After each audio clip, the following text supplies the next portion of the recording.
Hello everyone, welcome back to my channel. My name is Mila, your Alexandria Archives, and today we're doing the long-awaited review of the Lord of the Rings trilogy. Yes, your girl finished it. Your girl did it. I think it's 1,000-something pages. She did it. Her box set looks like this. I don't know if you can see properly. So this is gonna be a fairly quick review because I don't think I have anything to say that hasn't been said before. If only I can get these books out. Okay. So we shall start with the Fellowship of the Ring. So as you can see, this is a very pristine copy. Apologies for the noises. That's just airplane people going around. So these are the mass market paperbacks, as is obvious, and they have fallen apart a little bit, but that's okay because I love this series, and you know, I will get newer copies at any point. Like it's so easy to find new copies. Anyways, so I read this purely on my Kobo, which is why it is the most pristine looking one. And the reason I read this was Emma from her channel Emmy. She posted her rereading Fellowship, but she said that she hadn't read the rest of the trilogy, and she just, the way she talked about it, she's just so in love with it that I was like, okay, this is all I need to be convinced. I have tried reading Fellowship in the past when I was younger. I think I was maybe like 15, I want to say. That seems to be the number that pops into my head. But I never really got past when they get out of the Shire. Like, I didn't get a very long way through. And I think that was just, first off, me being very young, and me just being really used to like the fast fantasy, and me being still in the YA genre. I didn't touch adult fantasy until I was maybe 17, 18.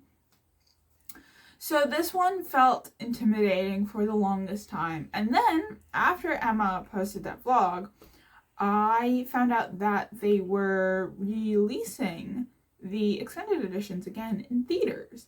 So I was like, hey mom, you wanna like go and watch? So we actually, funny enough, we missed the viewing for Fellowship. So I still haven't watched the extended edition of Fellowship.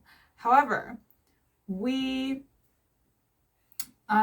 watched Two Towers and Return of the King in theaters, extended edition. Wonderful. Chef's kiss. Highly recommend. So yeah, this one, how do I say this? I loved the beginning with the Shire, the slow pace, kind of amps up a little bit, and then sort of goes slower, and it kind of amps up a little bit, and goes a little bit slower. The audiobook by Andy Serkis, chef's kiss. Phenomenal. You wouldn't even guess that it's just one person. I like the extra character, like the other Hobbit friends that Frodo has. I find that it's interesting that it wasn't in the movie, but I feel like it worked in the movie just the way it did. The book worked as a book, the movie worked as the movie. Tom Bombadil! Oh my god, I love this man. He's so funny. He's so goofy. He's just a silly goofy guy who sings to scare things away. I love him. Obviously, that's just bare bones. Maybe the comments will be people arguing, being like, Tom Bombadil is this exceptional person. He's an exceptionally powerful person, blah, blah, blah, blah. Yeah, I know. I've read the lore. I've read it, okay? I've read the stuff online about who Tom Bombadil is. And I think that's the best way to describe him, though. He's just a silly, goofy guy who just happens to be a powerful, silly, goofy guy. So, I liked the chapter with him. I thought it was so fun. Strider, of course. And then when they went, why do I keep reading Flight to the Ford as Flight to the Fjord? I don't know why. Anyways, the part where after Frodo gets stabbed, it's not Arwen, because see, thing is, I went into this knowing very little about the books itself, just knowing that there are some parts that are really long, especially at the beginning, and there are differences. But I don't know, I was expecting Arwen to show up, because I only had the movies to go off of. However, I understand, I really liked how it wasn't Arwen in the book, I guess in the original sense then. And then there was one of the elves came to help. I just love all the song tidbits. They're so cute. I love it. It's so nice. Oh, Glorfindel. That's the person that came instead of Arwen. So I thought that was pretty neat. Obviously this was just phenomenal, and I was expecting for Boromir to die in this one. He did not die in this one, which I'm partly grateful for, because I don't think I could have handled his death this early on in the overall arc of the story. However, that brings us to book 2. I don't have many bad things to say about it. I think it's beautiful. I love this series so much, and I love this book so much, and yeah. So Two Towers is, whoops, that was not Two Towers. Two Towers, my friends, is my most beaten up book, I would say. I was not very careful with this at all, and I guess for good reason. This is the shortest one compared to like the other two. For example, this is it with Fellowship, this is Two Towers, this is Fellowship. So like you can see, you can see that it's like significantly smaller. But Two Towers, out of the 3 movies, Two Towers is my favorite movie, and after watching the extended edition, it continues to be my favorite movie, although Return of the King is very, very close.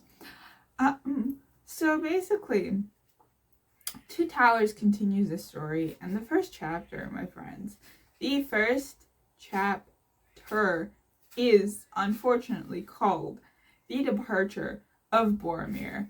And that just makes me sad, because I wasn't prepared.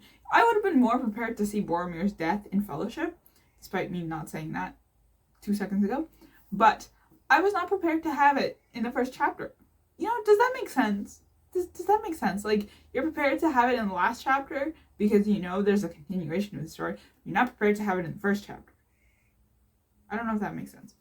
Anyways, Two Towers splits in a way that was disregarded by the movie, and I think it was a favorable disregard, because in the books, first off, for those that don't know, Fellowship, Two Towers, and Return of the King are all split into 2 books each.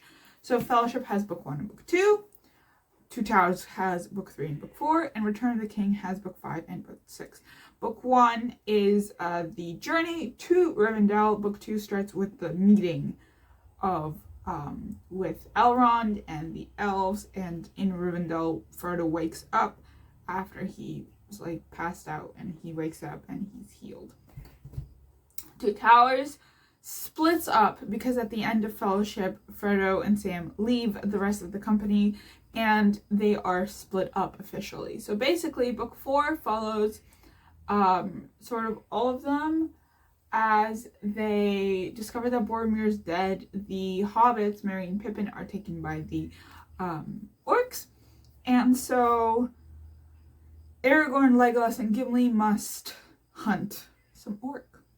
Basically, they're looking for the hobbits. And so book 4 basically follows them. They meet the Riders of Rohan. They meet Gandalf again. they meet Treebeard. The hobbits meet Treebeard. I'm just looking at the table of contents. They meet, what's his name? Oh my god, I've forgotten his name. Theoden, sorry. They meet Theoden. They meet the Queen of My Heart, Eowyn. They meet Éomer. They meet Gandalf as he's Gandalf the White. They go to Helm's Deep. They go to Isengard, the voice of Saruman. Pippin takes up the Palantir. And then book 4 is following Frodo and Sam as they find Smeagol. They go through the marshes. They realize the Black Gate is closed.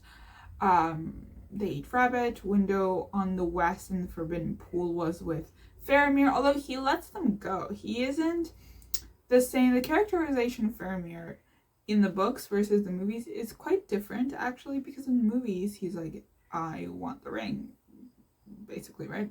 However, in the books he's very like, okay, I will let you go. I will help you. Go forth. And then Journey to the Crossroads, and then the Stairs of Cirith Ungol, and we have Shelob in this one. So I was expecting her in the third book because, again, I'm only going off of the movies. So Shelob and Samwise's battle is in Two Towers, and I do think that this is my favorite book. Am I biased towards this one because Two Towers is my favorite movie?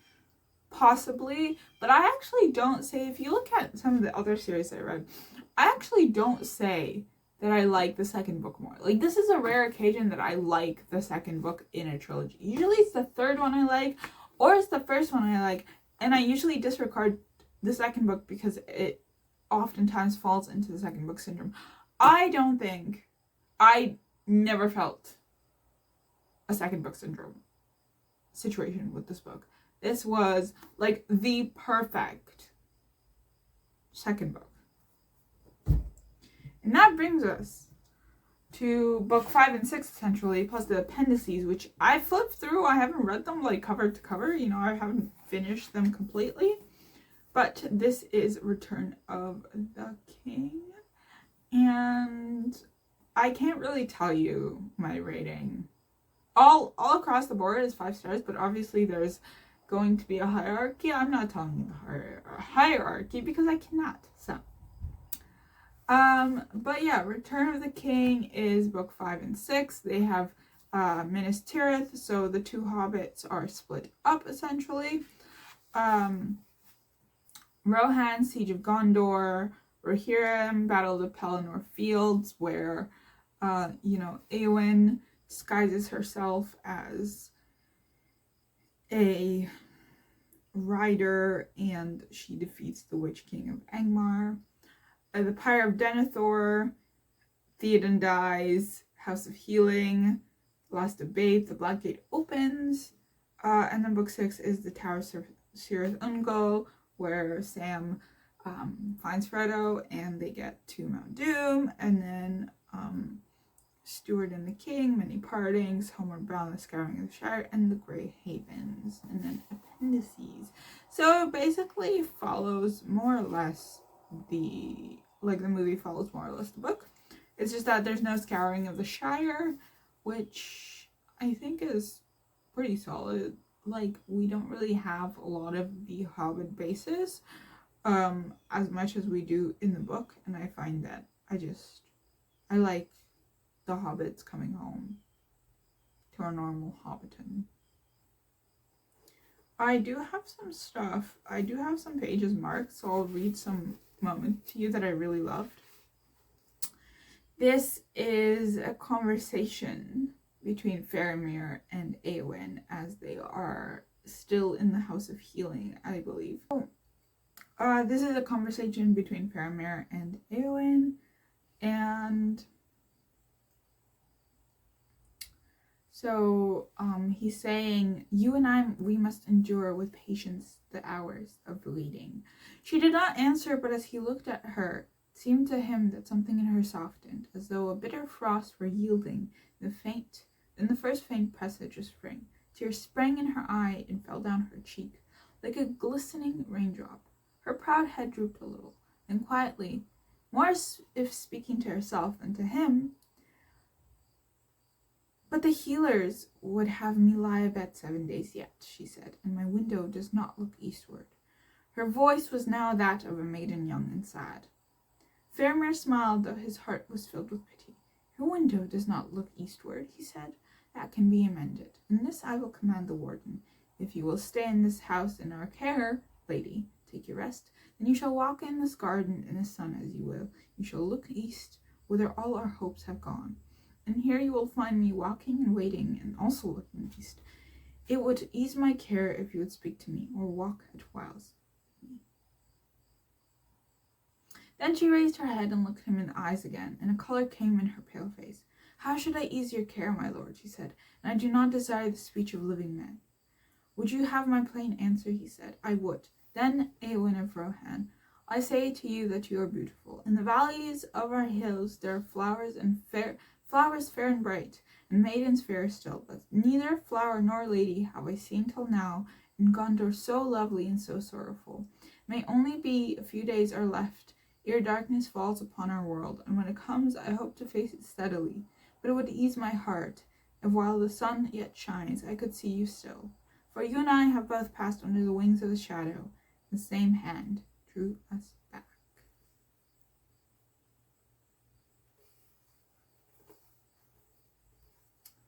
Okay, and then I believe there is, oh no, that's just a bookmark.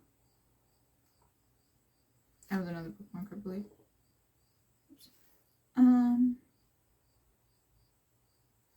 That was another bookmark, I think. Oh, Frodo naming Sam's first kid is the most adorable thing ever. There was another moment. I'll find it now. Here. It's here. Okay, so this was between Arwen and Frodo. But the Queen Arwen said, a gift I will give you, for I am the daughter of Elrond. I shall not go with him now when he departs to the Havens, for mine is the choice of Luthien. And as she, so have I chosen both the sweet and the bitter. But in my stead you shall go, ring-bearer, when the time comes, and if you then desire it. If your hurts grieve you still, and the memory of your burden is heavy, then you may pass into the west until all your wounds and weariness are healed. But wear this now in memory of Elstone at Evenstar, with whom your life has been woven. And she took a white gem like the star that lay upon her breast, hanging upon a silver chain. She set the chain around Frodo's neck. "When the memory of the fear and the darkness troubles you," she said, "this will bring you aid." I thought that was freaking adorable. I love her. I love her. I love that woman.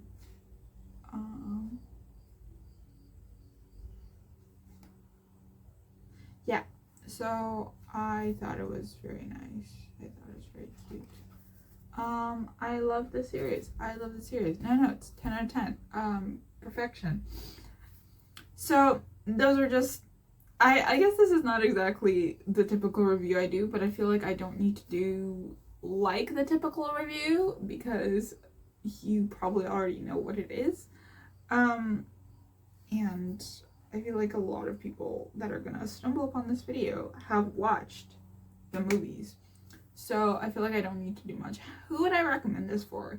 If you're a seasoned fantasy reader, and I mean like high fantasy, like adult high fantasy. I'm not talking about romantasy. I'm not talking about YA fantasy. I'm talking about like high adult fantasy, as in like you've read Brandon Sanderson, you've read like Mark Lawrence, you've read Scott Lynch, George R. R. Martin, you've read that genre, which also includes authors like Samantha Shannon and R.F. Kuang and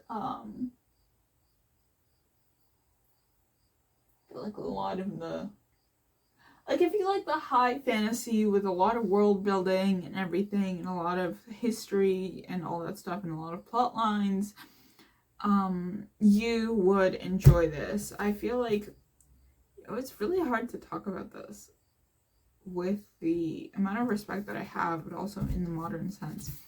because I have so much respect for this series. I love this series. I really do. And it's just, how do I feel like it's just Lord of the Rings, and I don't even need to bother marketing it. Anyways, so yeah, I would recommend it for like seasoned fantasy readers. I would not recommend it for YA fantasy readers because this is just another level. For YA fantasy readers, I would recommend The Hobbit because it's just a taste of it, and I feel like with The Hobbit, you sort of get a taste of it and you sort of understand Tolkien's writing and his mind and his way of thinking, I guess, about this world, and then you can give this a shot, because the amount of time that passed between me reading The Hobbit and me reading Lord of the Rings was very, very long. It was a long time. It was a while. I highly would recommend the audiobook.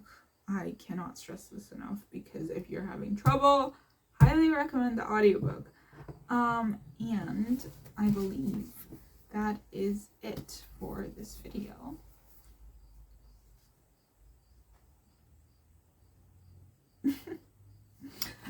And I will leave you with that. Just look at how gorgeous these are. And yeah. Just fix that. All right. I will see you in the next one. Happy reading.